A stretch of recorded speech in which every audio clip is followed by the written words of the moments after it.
আমি বলতে যাচ্ছি যে বাল্যবিবাহ কিন্তু আমাদের দেশে এখনো কমে নাই। বাল্যবিবাহ বিষয়টা নিয়ে এটা সামাজিক সমস্যা। আমাদের দেশে অধিকাংশ লোক কিন্তু অশিক্ষিত এবং গরিব। অনেক কন্যাদায়গ্রস্ত পিতা তার মেয়েদেরকে যেন বিয়ে দিলেই সে বেঁচে যায়, এ ধরনের একটা অবস্থা আমাদের সমাজে রয়েছে।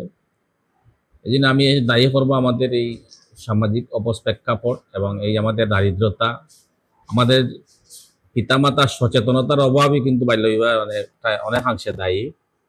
এরপরেও আরো কিছু আমাদের সামাজিক প্রেক্ষাপট রয়েছে। আমাদের সমাজে দেখা যায় যে নানা ধরনের মেয়েরা যখন বড় হয়, রাস্তাঘাটে চলাফেরা করতে চায়, তখন তারা কিন্তু নানা ধরনের হয়রানির শিকার হয়, ইফটিজিং সহ। তারা তাদেরকে নিরাপদ ভাবতে পারে না। এই নিয়ে অভিভাবকরা কিন্তু দুশ্চিন্তায় থাকেন। তাই প্রত্যেক অভিভাবকই চান কিন্তু তার সন্তানকে যেন তত তাড়াতাড়ি সম্ভব ভালো পাত্রস্থ করা যায়, তাহলে তিনি বেঁচে যান। এই জন্য আমি দায়ী করবো আমাদের টোটাল এই সমাজ ব্যবস্থাকে, এবং আমাদের মধ্যে কিছু কুসংস্কার এবং সামাজিক সচেতনতা রয়েছে, সেটাকে আমি অনেক বেশি দায়ী করবো এই বাল্য বিবাহের জন্য।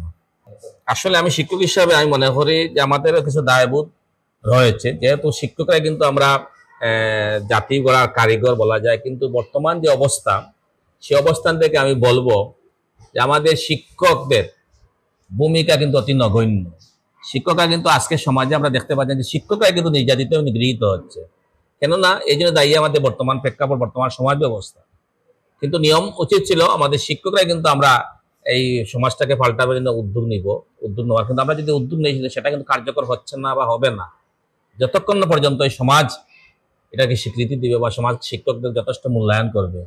সমাজ যখন শিক্ষককে মূল্যায়ন করবে, তখনই কিন্তু শিক্ষকরা যা করবেন সেটা কিন্তু বাস্তবায়িত হবে।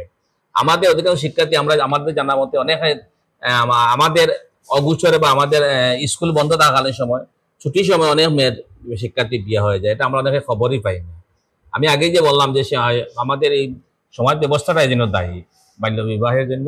আমার শিক্ষকরা এটা অবশ্যই একটা আমরা ব্যবস্থা নিতে পারি, বা আমরা মনে করি যে এটা আমাদের দরকার যে আমরা অভিভাবকদের সচেতন করবো বাল্য বিবাহ রোধ করার জন্য কি প্রয়োজন, বাল্য বিবাহের যে অপকারিতাগুলো এইগুলা কিন্তু ব্যাপক আকারে আমরা প্রচার করতে পারি। সেক্ষেত্রে কিন্তু আমাদের অবশ্যই এখানে আমাদেরকে এগিয়ে আসতে হবে।